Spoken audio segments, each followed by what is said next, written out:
York County is so much more than just a stop for gas along I-80. 17 County is filled with unique individuals with unique stories, just wanting to be told.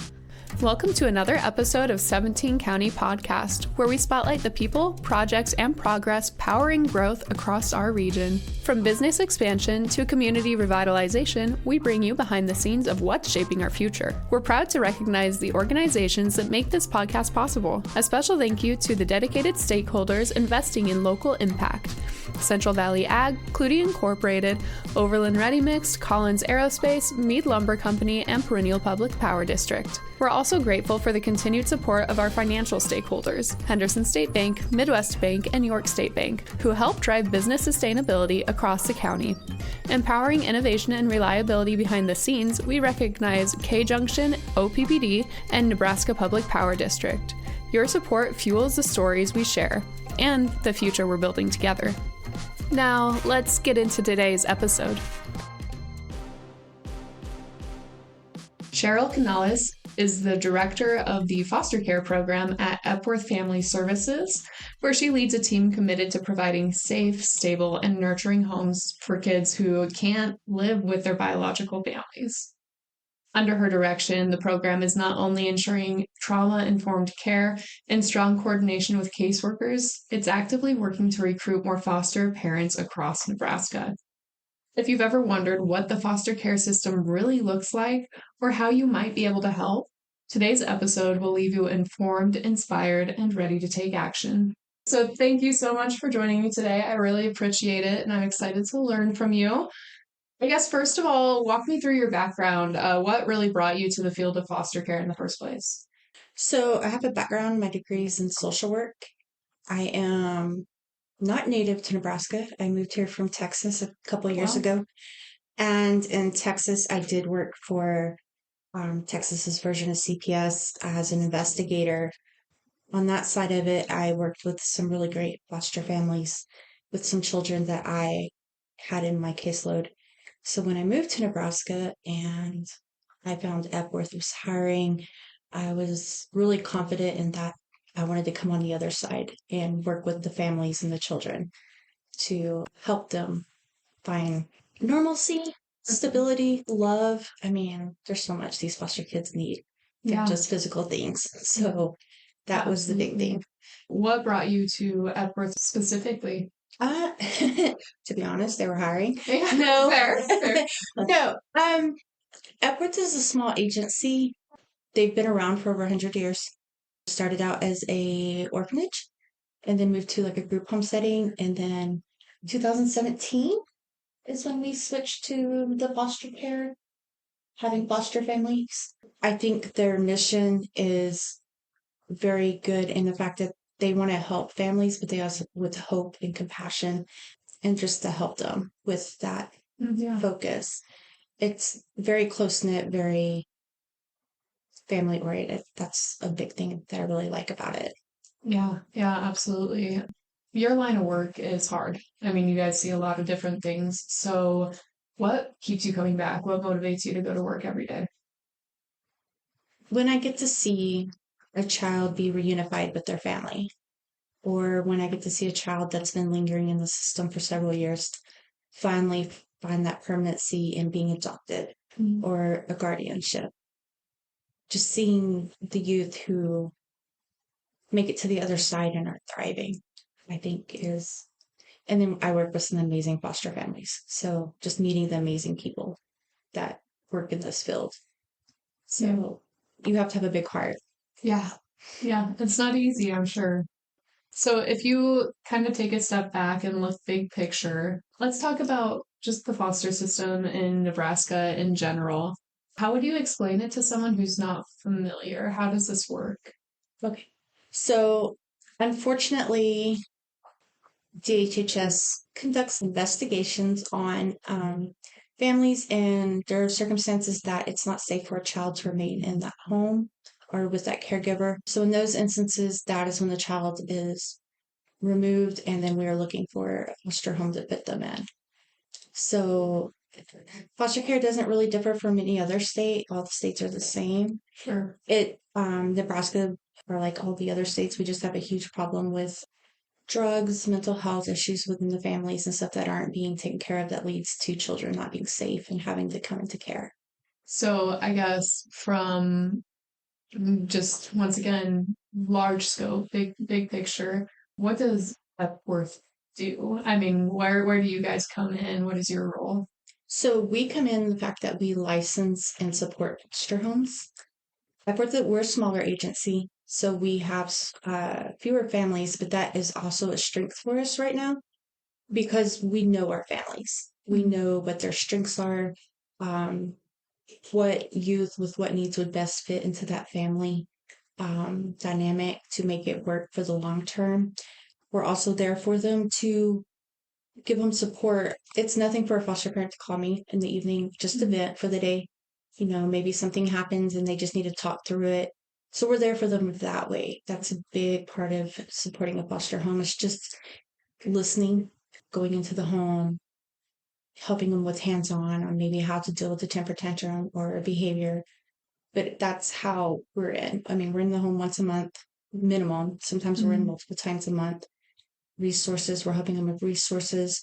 Epworth has a really awesome support system, and so we help a lot with back to school, with Christmas, and then there's instances we may have an emergency need, and we can generally reach out to some of our supporters, and they will assist us in obtaining and something we may need that's an emergency setting. Okay, so you are incredibly busy. It sounds like there's a lot that you guys do. Let's get a sense of the scope. How many families and kiddos are you currently supporting? So right now we have roughly around 15 homes and about 24 youth in our homes. That number goes up and down every month depending on adoptions or reunifications or just maybe a child moving or having a new home license and getting new kids. I mean, I think we hear about it all the time. There is a huge need for foster families. I mean, you kind of touched on it already, but what do you think is really driving that need? Oh, wow. That's the hard question. There's so many factors that drive the need. A part of it is there is the drugs that are unfortunately a massive issue in our country. Neglect, physical neglect. It's hard to say. We lack mental health services for our adults, our parents, and that is something that I think plays a big, huge part in children being removed from homes. Are there certain challenging factors that these kids are facing within placement? Do you see a lot of different behaviors that are popping up more often? Right now, the big recruitment issue is obtaining families who are willing to take the older youth. So I would say probably like 10 up. The teenagers are the hardest to place. There's a big fear there that teenagers are hard. They have a lot of behavioral issues. They just need someone to love them through it. A lot of these youth have been through multiple placements. So when you keep getting moved, you have to step back and look at it what the youth is thinking every time they get moved and come at it with compassion and empathy of what are they thinking? Yeah. Are these people going to kick me out if I yell back at them or something like that? The other big recruitment we're needing is families that are willing to take sibling groups. That's the hardest thing to do is split up a sibling group. We really need homes that are willing to take a sibling group so that we can keep the kids together and they have that sense of family still with them, even though they're no longer with their parents. Okay. And when it comes to the foster family side of things, what makes someone an ideal candidate for that? What kind of people are you trying to encourage to join the foster family group? I don't know if that's the right To word become for a it. foster home? Yes. Compassion. I think who are able to provide that structure, the stability. The big thing is empathy and compassion. I mean, to be a foster parent, you're going to deal with some kids with behavioral issues, and that happens with your own kids. But being able to look past what it is and seeing what it is this something from behavior from trauma, and then working on it from that perspective of this is a trauma response, not just the kid is bad. Right. So I think the foster families just have to be, and a lot of them, because we have one family that's been with us for 20 years. Wow. And their home they're structured and organized, but then it's also chaos because they've had quite a few kids they've adopted, and then they're still fostering, and so they call it organized chaos. Mm. But the big thing in that home is love. Mm. Absolutely. So every kid in that home knows they have their place and they're loved, and it's just, I wish I could duplicate them, like just have them. But I have brand new homes that come in and they are awesome because they want to be that stability and help youth. So they're willing to go through the rough bits, and then we get to the rough part and then everything's going awesome and we have stability, and they're able to show the kids what a stable home looks like and what routine is. Yeah. And I know one thing that I hear a lot is people are like, oh, I could never do that. Do you have anything to say to people that are just in that mindset? I think we'll just ask them why. What is it a fear? Sure. And then I would say fear keeps us from doing a lot of things in life. And if you don't step outside of that box and face the fear, you never know. At Cornerstone Bank, we are committed to providing you the best in banking products and service. With 46 locations throughout Nebraska, we are dedicated to serve you. Cornerstone Bank, member FDIC, equal housing lender. Today's podcast is brought to you by Black Hills Energy and Corteva Agriscience. Let's get back to the podcast. So let's look more at that foster parent process. What does the process look like to be licensed, with Nebraska, but also just with you guys? Okay, so once you're licensed with Nebraska. We just help with the process. The very first step is just having a conversation with the potential family. What is it, their viewpoint on what being a foster parent is? Do they have any questions? Answering those questions, being real with them, explaining to them, what it means to be a foster parent, what it entails. It can be a little shift in your schedule because kids have visitation with parents. There's usually appointments, so therapy and that sort of thing for the youth. But then the next step after that, if they want to proceed, is we do background checks. So state background checks, federal, so they'll do the fingerprints. Sure. And then the really good thing is they go through training, and Epworth partners and has the training done. It's paid for by Epworth right now. Okay. And that's 20 plus hours, but it's done in the evenings. It's around your schedule. It's via Zoom. And then a home study is completed. That's the part where people get a little, because we get a little nosy, but we need to know about you. How did you grow up? How were you raised? How were you parented? How do you parent?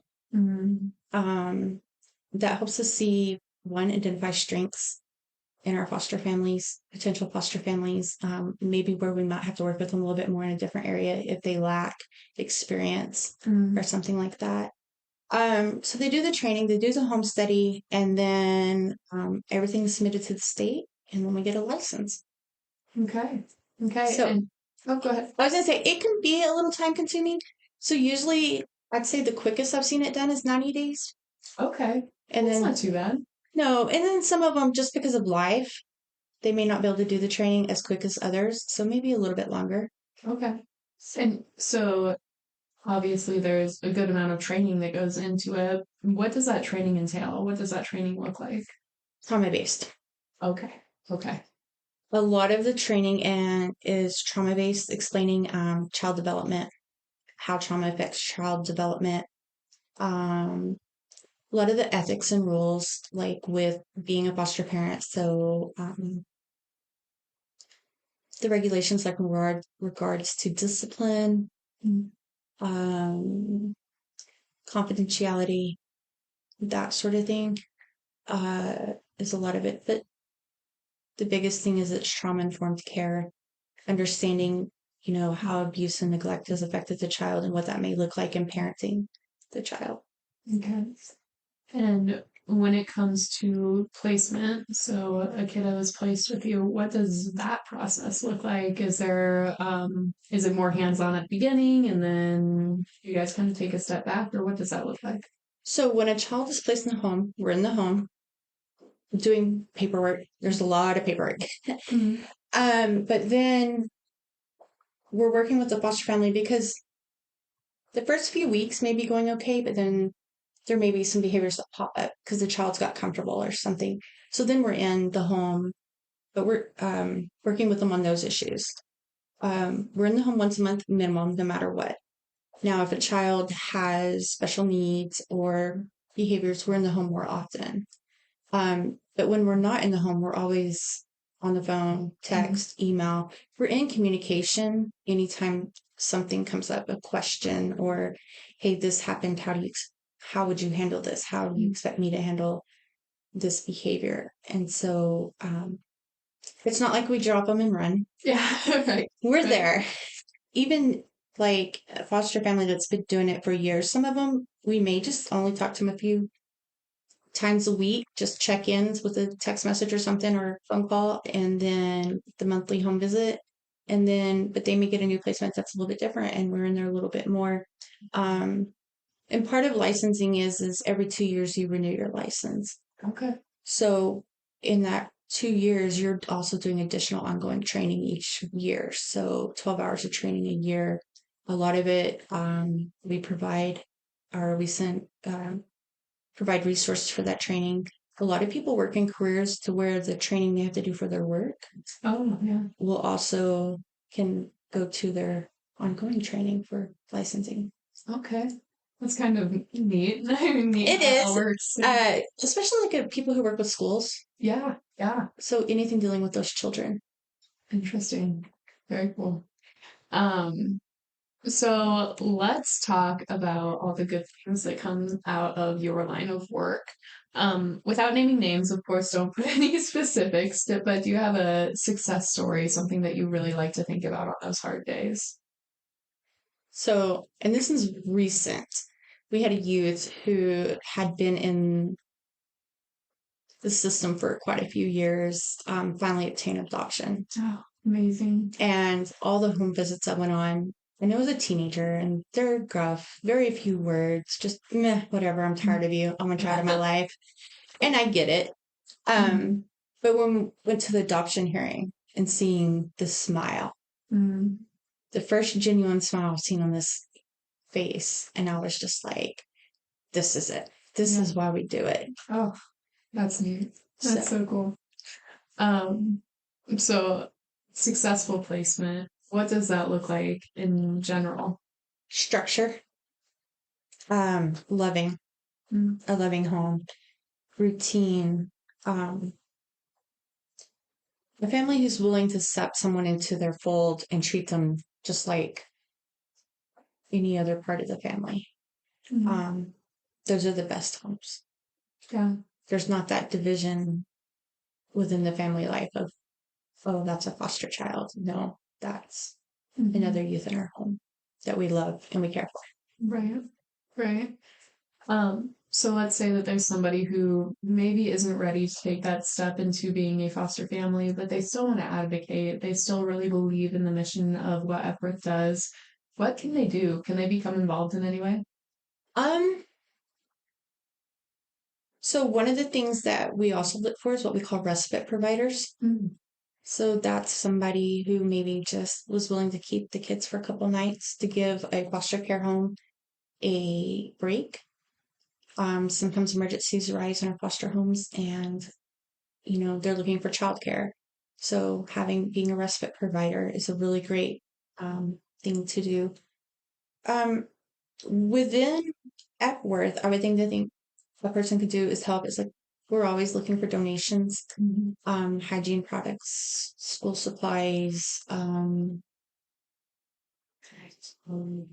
clothes. That's one of the things we're trying to start with Epworth is our own little foster care closet. So when we do have kids that come in and get placed and they may only have the clothes they were wearing, having something where we can quickly access a couple of outfits of clothes for them until we can get the voucher or the referral put in for the big foster care closet that's done through DHHS. Okay. But if somebody really wants to volunteer in this field too, I have to say, volunteer with organizations like CASA. Yeah. That is another big part of working with foster care and working with these youth and being a positive support person in their life. So it's not directly related to Epworth, but we do work with a lot of great CASA volunteers, and that's always a need. Yeah. Yeah, absolutely. And I've heard that many times here locally as well. So 100%. So let's look forward into the future a little bit. Do you have top priorities for the next year, couple years that you want to achieve? So the big one is recruitment. That's the biggest need. But another thing I would really like to, within our agency, do is put in a peer support group for our foster parents. Starting maybe haven't hammered out the details, but I have some really great foster parents that have years of experience that would be very beneficial to some of our newer foster homes. And so setting up those peer meetings with them and letting them share experiences and expert advice they have. Some of them are very much experts in handling behaviors or certain youth. So I really would like to do that. That's a big thing. Yeah, that would be amazing. Some sort of mentorship type thing. Absolutely. So let's say that I am interested in starting the fostering process. Who do I contact? How do I contact you? I mean, how do I go about starting the process? So we do have a website at epworthfamilyresources.org. They can go in there, and I think there's a link to reach out. We also have an email address, fostercare@epworthfamilyresources.org. That email comes to me, and I am able to check it, and I'll reach out to you and just say, when can we sit down and have a conversation and answer questions? Those are the main ways to reach us. Perfect. So just reach out and then get that process started. It sounds really simple. Really simple to start. I know it is a process, but it's easy to start down that road. So moving on, we're gonna get into the fun section. Okay. I call it rapid fire, but you can take your time. That's okay. Do you have a coffee order that is your go-to? Oh, cold brew with vanilla. That was quick. Yes, cold brew. Fair enough. One word you'd use to describe foster parents. Heroes. Oh, I like that. That's amazing. Okay. Do you have a book, quote, or person who's had a major impact on your leadership?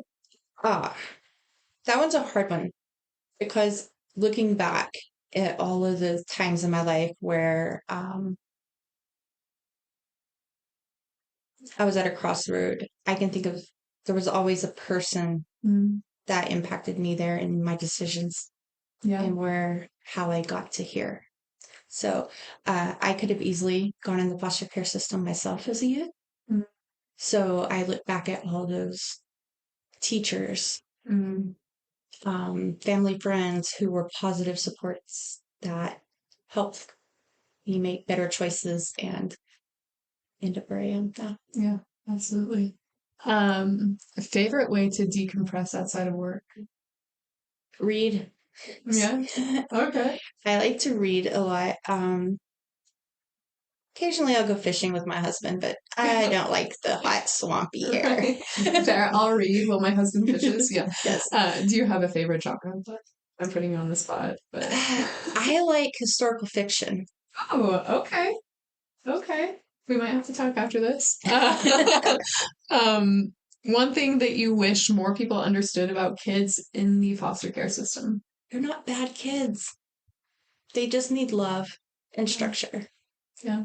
That one's hard because these kids are amazing kids. They've just been dealt a bad deck, bad hand in life.